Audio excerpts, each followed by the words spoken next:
Seja muito Que bem-vindo a mais um Grand Round do Orbit. Aqui no nosso programa de Grand Round, a gente mostra como que é a linha de raciocínio Orbit para a condução dos casos clínicos e cirúrgicos.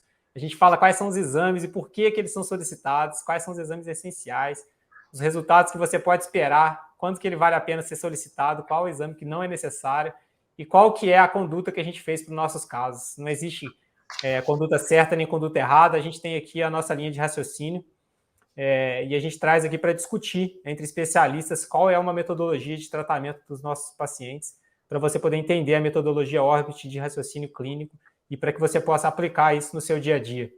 Eu sou Emerson Badaró, hoje eu vou apresentar um caso para a gente discutir aqui no nosso Grand Round e eu trouxe bate-papo aqui com o Luiz Felipe e com o Roisman. Sejam os dois muito bem-vindos.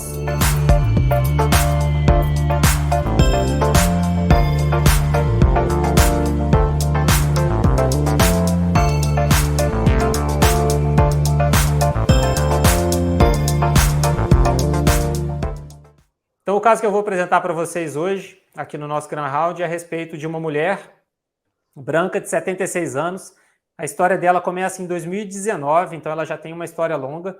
Quando ela chegou para mim com uma queixa de baixa de acuidade visual no olho direito, um mês antes dela ter me procurado, ela tinha como antecedentes patológicos ser uma paciente hipertensa, diabética e fumante. Esse é um aspecto que eu acho que é importante a gente saber as comorbidades do paciente. Essas informações vão ser válidas mais para frente na condução do caso. Como antecedentes oftalmológicos, ela já tinha sido submetida a cirurgia de catarata nos dois olhos. E ao exame, ela tinha uma acuidade visual de 20/100 nesse olho direito, com uma refração plana, e 20/20 no olho esquerdo, ou seja, ela tinha realmente uma baixa de acuidade visual nesse olho direito. Biomicroscopia do segmento anterior era pseudofáscica nos dois olhos, uma pressão intraocular normal de 13/14, com reflexos preservados, tá? Não tinha alteração de reflexo. E as alterações de fundo de olho eu vou mostrar aqui nessas imagens, que ela tinha diversas hemorragias intrarretinianas, tanto superficiais quanto profundas nos 4 quadrantes, e tinha também um borramento de nervo óptico e um aumento de tortuosidade vascular, principalmente venosa, difusa, na tomografia de coerência óptica mostrando um espessamento da retina neurosensorial com presença de áreas hiporreflectivas intrarretinianas, compatíveis com edema macular. E na angiografia ela mostrava para a gente que tinha uma região de aumento de fluorescência da região macular, sendo característica até compatível com aquele exame da tomografia de coerência óptica, onde mostrava que tinha o edema macular, mas não tinha na periferia nenhuma área de isquemia, não tinha nenhuma região que tivesse com má perfusão que pudesse ser vista na angiografia. O outro olho, o olho esquerdo dela, era um olho que não tinha nenhuma alteração que fosse compatível com esse quadro. Era um olho que tinha disco óptico normal, bem delimitado, róseo, uma escavação de 0,3, uma mácula com alterações discretas, vascularização normal, e na angiografia ela tinha só uma área de efeito em janela da região perimacular temporal inferior, que mais para frente eu consigo até explicar isso para vocês também, de onde que eu vejo que pode ter sido uma hipótese de onde que isso pode ter aparecido. Então, baseado nesses achados que eu fiz para a paciente, eu gostaria até de abrir para discussão com você, Roisman e Felipe. Eu fiz a hipótese de oclusão de veia central da retina não isquêmica no olho direito, com edema macular secundário, uma retinopatia hipertensiva e essas alterações pigmentares ali, perimaculares do olho esquerdo. Daí eu abro para discussão com vocês. Eu já trouxe alguns exames complementares aqui para adiantar a nossa linha de raciocínio, mas eu trago para discussão de vocês se vocês concordam com essas hipóteses diagnósticas, se você acha que tem alguma outra coisa que a gente tem que pensar de etiologia, né, para essa paciente, e o que vocês fariam de conduta para começar o tratamento para ela. O que você acha? Eu concordo, Badaró, com a avaliação do fundo de olho nesse paciente, já com a história, já é o suficiente para você fazer um diagnóstico dele, né? Então, hemorragias profundas, superficiais, nos 4 quadrantes, com aumento da tortuosidade, o borramento do nervo óptico, já caracteriza bem que ela tem uma oclusão de veia central da retina. A gente sempre fica nessa de saber se o quadro é isquêmico ou não, porque isso tem uma grande relevância na condução desse caso, se ela tem um risco ou não para evolução para neovasas do segmento anterior e glaucoma neovascular. Isso é importantíssimo, isso tem que estar na cabeça de todo mundo quando vê um caso de oclusão. tem alguns critérios aí, às vezes nem sempre é fácil definir se isso é isquêmico ou não isquêmico, logo no exame inicial, mas o que fala a favor de não ser isquêmico aí é a acuidade visual que não está tão ruim, né? Quando ela está acima de 20/200, você sabe que o prognóstico é pior e a chance de ser isquêmica é maior. Quando ela tem muita mancha algodonosa, e não era o caso, no fundo de olho dela não parecia ter. E eu falo isso porque nem sempre na anjo, na fase aguda, você consegue definir. Às vezes tem tanta hemorragia ali que ela bloqueia e você não consegue ver o que é hipofluorescência por bloqueio e o que é hipofluorescência por má perfusão. Mas nesse caso, como não tinha tantas hemorragias, deu para ver bem que não tinha áreas de má perfusão na anjo. Mas acho que é isso. Por enquanto, eu acho que o que é importante nesse quadro, checar o defeito pupilar aferente relativo, que ela não tinha também, é um outro sinal, né? Quando você tem alteração no exame de reflexo pupilar, é outro sinal de isquemia na fase aguda aí, que pode direcionar clinicamente. Aí baseado nesses critérios clínicos que são importantíssimos, né? Eu não acho que a angiografia seja essencial para esse tipo para essa definição nesse tipo de caso de oclusão de veia central da retina, porque existem outros critérios que falam para a gente se aquela oclusão é isquêmica ou não, e a angiografia a gente vai fazer em uma avaliação pontual, né? A gente não consegue fazer angiografia em toda vez que o paciente vier, porque não faz sentido a gente repetir toda vez. Mas o exame clínico, sim, a gente consegue repetir toda vez. Então, não significa que um paciente que está com uma oclusão não isquêmica hoje, ele não possa converter para uma isquêmica no futuro e começar a ter uma perda de acuidade visual, que possa ter uma alteração de reflexo pupilar, que possa ter outros sinais clínicos que sejam compatíveis com a oclusão isquêmica, né? Tem alguma outra coisa, Orlando, que você acha que do exame clínico aí que a gente pode examinar e avaliar, ou você acha que está satisfatório o que foi feito até agora? Não, só ratificando aí o que o Filipinho falou, tentando colocar isso de forma mais organizada, existem 4 critérios básicos para você, isso é importante, não sei se tem algum residente aí que vai assistir isso, mas para você definir uma oclusão de veia central como isquêmica e não isquêmica. A angiografia, né, que eu concordo com o Felipe, eu peço nunca angiografia para... E é muito comum você receber paciente externo com angiografia feita por oclusão, e ajuda muito pouco, ou quase nada, ou mais atrapalha. Se tiver muita hemorragia, você não vai saber se é área isquêmica ou se é bloqueio. Eletroretinograma, esquece, para oclusão. Defeito pupilar, né, alteração pupilar, que ela não tinha, pelo que o Badaró falou, e a acuidade visual. Quer dizer, com defeito, com a medição, a aferição do reflexo pupilar e com a medição da acuidade visual, você já é mais que suficiente para você definir se é isquêmico ou não isquêmico, não precisa da angiografia, isso daí já te dá o critério. Quando você tem um paciente com uma vasculopatia extensa, eu não conheço o caso, não sei, mas assim, como é que estava a visão mesmo, Badaró? Desculpa. 20/100, quando tem um quadro sistêmico importante, com tabagismo, hipertensão, diabetes, uma outra situação que eu penso que pode simular quadro de oclusão é a alteração da carótida, né? Então, oclusões de carótida podem simular um quadro de oclusão e é muito difícil, a síndrome ocular isquêmica, de você definir, porque muitas vezes parece muito com oclusão de veia central, muitas vezes dá um quadro mais insidioso, mais crônico, às vezes com veíte, com atrofia de íris, com neovascularização do segmento anterior, então acaba que fica muito confuso e se mistura um pouco com oclusão de veia central. Então, num paciente assim, eu sempre fico com uma pulguinha atrás da orelha, pensando em doença da carótida também, mas acho que é isso, é carótida ou oclusão de veia central. Aí, assim, eu vou dar continuidade ao caso aqui. Eu fui conversando com ela e tentando puxar mais o histórico, né? Mostrei para ela as imagens e ela me comentou uma coisa super curiosa. Ela falou assim: doutor, eu tô vendo essa foto aqui que você está me mostrando. Eu tive uma trombose na retina em 1990 e eu tenho as fotos impressas ainda até hoje. Eu tenho aqui, eu vou trazer para o senhor ver. Aí trouxe para mim. E nessa época, em 1990, não existia tomografia de coerência óptica, não existia antiangiogênico, não existia nada. Eu imagino que o médico que examinou ela fez a avaliação clínica, conforme a gente está falando aqui. Ela tinha uma hipótese de uma trombose na retina de uma forma não isquêmica, ele fez um acompanhamento clínico e não fez nenhum tratamento na época, mas ela me trouxe as fotos de 1990, uma foto impressa no papel. E é um quadro que me lembra muito o quadro que tem hoje, né? O quadro que ela teve nessa época me lembra bastante o quadro de hoje em dia. Só que nesse quadro agora, uma oclusão temporal superior com bastante exudatos algodonosos, né? Muda alguma coisa para você, Rosman? Nos dois olhos? E olha o outro olho, exatamente isso que eu queria mostrar. E ela me trouxe a foto também de 1990 com outro olho, com uma oclusão também. E a gente vê que nessa época ela já tinha uma vascularização, uma vascularização retiniana com artérias retificadas. Enfim, eu acho que essa paciente já tinha uma retinopatia hipertensiva desde essa época, que já deveria estar chamando a atenção. E aí ela me trouxe a foto de um ano depois também, a foto de um ano depois, sem tratamento nenhum.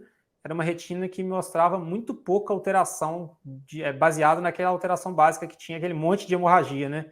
Uma retina que eu acho que recuperou muito bem. O tempo foi passando, ela tinha uma outra foto de 1999, onde a gente vê ali naquela região temporal superior, perto do nervo ali, aquela embainhamento vascular, uma redução do calibre vascular. E eu acho que ela fez, na verdade, um outro episódio nessa época aqui também. Ficou sem tratamento nessa fase, mas aí baseado nessa alteração que ela está hoje, né? Assim, na verdade, hoje não, no dia que ela chegou para mim, em 2019. O que vocês programariam, Rosman? O que você programaria assim, de tratamento para ela? Depois a gente vai entrar na parte da investigação sistêmica, né? Mas agora falando da questão ocular mesmo. Como que você trataria esse tipo de paciente que tem uma oclusão de veia central da retina não isquêmica com edema macular? Não, eu concordo contigo que está escrito aí. Eu já começaria, normalmente não... Eu faço, o meu ciclo é de 3 aplicações, eu não programo 6 de uma vez.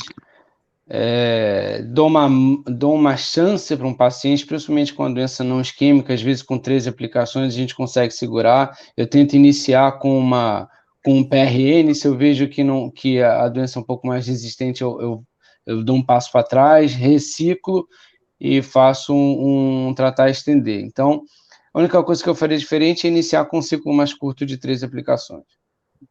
Tá.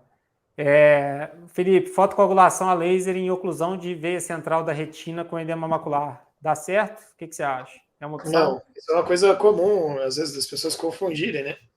A fotocoagulação nos estudos para oclusão de ramo poderia fazer um laser focal na área de edema, isso principalmente na época pré-anti-VEGF, né? Mostrava algum benefício na melhora do edema de mácula para oclusão de ramo. Para oclusão de veia central, ela não tem sentido fazer laser na mácula para tratar o edema macular. Os estudos já mostraram que não tinha benefício e atualmente com drogas de primeira linha como o anti-VEGF não faz sentido nenhum mesmo fazer. Uhum, isso. E Rosman, meio corticoide para esse tipo de situação? É ótimo, para mim é a terceira opção, né? Então eu tento um anti-VEGF, tento pelo menos mais um anti-VEGF, e se não tem, e aí tem que saber diferenciar uma não resposta de um respondedor lento. Às vezes a gente precisa de uma quantidade de antiangiogênico maior para começar a responder, mas aquele caso que você faz e não é incomum na trombose, você faz um ciclo de 3, faz um ciclo de 3 com outra medicação e eu falando já penso num paciente que não melhora com nada, né? Com corticoide responde um pouquinho mais, mas ainda assim é uma resposta aquém do que eu gostaria. Então, mas de qualquer forma eu sempre tento pelo menos 2 antiangiogênicos antes de trocar pelo corticoide. Uhum. Então tá. Eu vou mostrar rapidamente aqui o acompanhamento da paciente. A gente vê que ao longo do tempo ela melhorou bastante a acuidade visual de uma forma até rápida, né? Estava 20/32 com 1 mês de acompanhamento. Com 3 meses, a gente vê que aquelas hemorragias intrarretinianas, tanto temporal superior quanto temporal inferior, foram melhorando. O edema macular já tinha até melhorado tudo. Aqui eu trouxe um comparativo entre o baseline e os 6 meses, como é que ela ficou antes e depois das intravítreas. Eu fiz o protocolo com 6 aplicações mensais. Aqui eu trouxe, aí depois de 6 aplicações eu parei de tratar, tá? Porque ela estava bem, ela não tinha sinal de edema, nem sinal de hemorragia, nem sinal de recidivo. mas com 13 meses, ou seja, 7 meses sem tratamento, ela melhorou, ela voltou a ter uma nova quadro de hemorragias intrarretinianas, mas ali ela estava com uma acuidade visual preservada, tinha um discreto edema macular, mas com a acuidade visual preservada. E aí eu trago de novo para discutir, né? O que essa paciente teve com 13 meses? Se ela reocluiu, o que ela teve aí, se vocês acham que justifica tratar ou não uma paciente que está 20, 30 com edema macular super discreto e sem queixa. Ela veio para mim em consulta de rotina. Eu não trataria, mas eu acho que essa paciente merece um acompanhamento clínico mais próximo, né? Primeiro, normalmente paciente 70, idoso, hipertenso, que é a principal causa de oclusões vasculares de retina. Além disso, ela é diabética também, que é outro fator de risco, é tabagista, e temos que lembrar que ela teve com 40 e poucos anos, né? Isso. Em 1990 ela já tinha quadros, já tinha uma retinopatia hipertensiva e alterações, então talvez com 76 anos eu não investigasse, mas com 46, dependendo se ela não tinha ainda um diagnóstico de hipertensão, a gente ia ter que fazer alguns exames adicionais, né? Mas eu acho que ela merece um acompanhamento clínico mais próximo. Eu sempre faço uma cartinha para o clínico, para o cardiologista, nesses pacientes com oclusão, que eu gosto de ter a ajuda deles próximo, assim, para ajudar no quadro. Mas não voltaria a tratar por conta desses pequenos cistos, eu acho que é comum, depois de um tempo, alterações estruturais dentro da retina, e sem sintoma nenhum, sem piora da visão, não trataria. Ô, Rosmo, você acha que ela reocluiu? O que foi isso que ela teve de novo aí? Que episódio que é esse que ela teve com 13 meses? Então, assim, o fato de ter hemorragia nova, sendo ainda que fosse uma oclusão, não é incomum você ver hemorragias persistirem durante meses depois da oclusão, né? Então, o fato de ter tido de aparecerem novas hemorragias realmente chama atenção, mas eu acho que não tanto um quadro sistêmico possível, como, por exemplo, o que eu comentei de uma síndrome ocular isquêmica, ainda que ela não tenha amarose fugaz, com a doença de carótida, ou mesmo que tivesse uma trombose de veia central e ter nova hemorragia, porque o fluxo, né, como é que eu vou dizer, a eferência vascular não está funcionando direito, novas hemorragias podem aparecer. Então, até aí, se for uma nova oclusão, se é um quadro sistêmico, só pela hemorragia nova, eu não vejo como isso pode, como é que a gente pode diferenciar, mas ainda acho que cabe a investigação sistêmica mais profunda. Concordo. Como vocês citaram aí também, eu bati dos 13 meses ali, o fato dela estar assintomática, de ter visto essas áreas hiporrefletivas intrarretinianas, eu não optei por tratar, eu optei por não tratar, e com 28 meses, ou seja, 15 meses depois dessa foto da esquerda aí, a gente vê que essas hemorragias tinham melhorado de novo e ela não estava com edema macular, não tinha queixa, ela voltou só para consultas de rotina mesmo. Eu concordo com vocês que a investigação sistêmica ela é essencial, eu fiz o acompanhamento com a parte, como o Felipe falou mesmo, né? Ela tinha 45 anos quando ela teve a oclusão venosa central bilateral. Eu fiz a investigação sistêmica com o cardiologista dela, a gente não encontrou nada, a gente fez de tudo que você imaginar para essa paciente. Recentemente, depois de tempos, ela foi diagnosticada com um câncer de pulmão. Eu acho que eu não consigo nem relacionar esse câncer de pulmão ao quadro inicial que ela teve dessa oclusão de 2019, porque esse câncer foi diagnosticado agora, tem pouco tempo, então eu não acho nem que ele seja uma coisa antiga que foi passada desapercebido, porque ela foi investigada sistemicamente. Eu acho que esse é só um novo fator aí que apareceu, uma doença nova que apareceu para ela e que não tem relação com os quadros anteriores dela, não. Aí eu trouxe aqui as fotos. Pode falar, Rosa. Não, assim, paciente, ainda que fosse menor, com idade inferior a 50 anos, mas com um quadro sistêmico relevante, então provavelmente ela já era hipertensa naquela época, já era tabagista e tal, já justificaria, ainda que o quadro seja bilateral, já justificaria um quadro oclusivo vascular da retina. Então, até aí, não acho que uma investigação sistêmica, pensando, por exemplo, em trombofilias, né, uma investigação bem mais ampla para trombose, que a gente faria numa pessoa de 45 anos sem doença sistêmica associada, né, sem história de tabagismo, etc., não acho que cabe nela. Acho que você vai revirar ela do lado contrário, vai sacudir e não vai achar uma doença além das doenças que ela já tem, né? Além das 3 doenças vasculares mais importantes que ela já tem. E agora, os tumores, eles podem ter efeito paraneoplásico trombótico, né? Então, mas como você falou, há 30 anos atrás ela não tinha tumor, né? Então, acho que foi só um achado aí, não tem nada a ver com o que aconteceu. Existe exatamente esse evento paraneoplásico trombótico que você está citando, ele poderia até ter relação. A paraneoplasia pode ser diagnosticada antes do tumor primário, inclusive, isso não é uma coisa incomum de acontecer. Só que eu realmente acho que para essa paciente aqui é um fator a mais. Eu não acho que para o caso dela teve essa relação direta, não, porque a história dela já é mais antiga. Eu acho que ela tem uma vasculopatia retiniana crônica, que ela fazia quadros de oclusão intermitente, e eu imagino que nesses 30 anos de acompanhamento dela aí, ela deve ter feito algumas oclusões subclínicas que ela mesma não teve queixa e que o médico simplesmente não foi visto, assim como aconteceu nesses episódios que eu estou mostrando aí no mês 6 de 2021, quando ela veio para mim, para uma consulta de rotina, e estava com o olho cheio de hemorragia e sem queixa. Eu imagino que isso deve ter acontecido algumas vezes na vida dela. Inclusive, eu acho que isso é a origem daquela alteração, perimacular que ela tem no olho esquerdo. Eu acho que ela deve ter feito algum edema macular, alguma alteração focal ali, que fez uma alteração de EPR, que fez, consequentemente, levou àquela atrofia perimacular ali inferior. Eu acho que ela pode ter sido secundária a alguns quadros oclusivos que ela tenha feito ao longo da vida dela. E aí o que eu queria conversar com vocês sobre essa discussão era exatamente sobre isso, né? Quadros de reoclusão venosa da retina. Essa paciente ela está tendo quadros de oclusão recorrente. É importantíssimo que a gente faça investigação sistêmica. Não pode considerar que uma oclusão em um paciente de 45 anos é normal, porque não é. E eu também considero que, né, não é porque ele é idoso, porque o paciente é idoso, que ele é tabagista, hipertenso e diabético, que você pode considerar só isso como critério final de ser a etiologia do problema.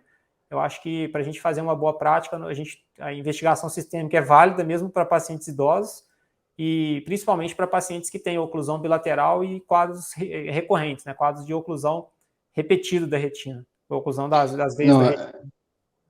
Desculpa, Dora, eu não entendi. Você investiga todos os pacientes com oclusão de veia central, você faz... Quando você fala em investigação sistêmica, eu não sei se você está falando uma investigação ampla de trombofilias e de doenças reumatológicas, ou você está falando de um check-up, um check-up cardiológico, vamos dizer, de eu acho que vasculares? No mínimo, o check-up cardiológico tem que ser feito. A gente não pode considerar que só porque ele é idoso, o paciente ocluiu porque é idoso, porque eu não considero dessa forma. Eu acho que a idade não é o fator de risco, ele tem que ter uma vasculopatia para ocluir, que a idade pode ser um fator predisponente àquela vasculopatia, mas a vasculopatia tem que acontecer. Então a gente tem que ir atrás de outros fatores de risco para vasculopatias. Só para deixar claro para quem está escutando, que uma coisa é você ter um evento trombótico isquêmico, né, aterosclerótico, vamos dizer, e você fazer um screening sistêmico de outros possíveis eventos, né? Então, fazer um check-up cardiológico, fazer o exame das carótidas, como a gente conversou, isso é verdade, né? É ok. Mas um paciente hipertenso, diabético e tal, você não precisa buscar um diagnóstico etiológico para trombose que não a aterosclerose, né? São investigações sistêmicas diferentes. Isso, mas inclusive, até puxando o gancho disso aí que você está falando, os eventos ateroscleróticos oculares, eles podem ser acompanhados por aterosclerose em outros locais do organismo. Então a gente tem a importância de investigar o paciente para salvar ele de um possível evento vascular em outros locais do organismo dele também. Agora eu fiquei curioso para saber a carótida dessa mulher, hein? Você não tem aí, não? Não deu nada, não achei nada dela. Uma coisa que fala contra aí a síndrome ocular isquêmica, também a anjo dela ali ajuda um pouquinho, né? Normalmente são quadros que tem pelo menos uma área de má perfusão importante, não normalmente, mas... não necessariamente, assim, a síndrome ocular isquêmica é meio traiçoeira, sabe, de você diagnosticar a doença ocular da carótida. Ela muitas vezes é insidiosa, dá um quadro que você não, né, enfim, pode passar batido. É uma doença meio ruim e o diagnóstico é muito importante. Eu tive a experiência de pegar um agora com 90% no Hospital Federal, de pegar 90% da carótida dos dois lados, né? Então, pô, numa dessas você salva o cara, né? Sim. Exatamente. E essa paciente especificamente, Roy, você está comentando aí dos achados dela, eu tenho um acompanhamento muito longo dela, mas no último ano eu perdi o acompanhamento porque ela mudou a prioridade de cuidado dela, né? O fato dela estar com esse câncer de pulmão, ela está precisando cuidar de uma forma mais efetiva sobre isso. Então eu não tenho nem o último exame dela. O último exame dela é do início de 2021, né? Então acabou que nesse tempo eu perdi se acontecer algum evento novo ou não em relação ao olho. Uhum. Legal. Mas é isso aí. Algum outro comentário, Felipe Reusmann? Não, acho que não. Então tá. É isso. Então fica aqui a dica. Se você gostou desse podcast, se você gostou desse Grand Round, compartilha com seus amigos, compartilha com seus colegas que precisam entender um pouquinho sobre a metodologia OPT de condução dos casos, solicitação de exames. E a gente se vê num próximo Grand Round, gente. Um abraço para todos. Até mais. Um abraço. Até mais.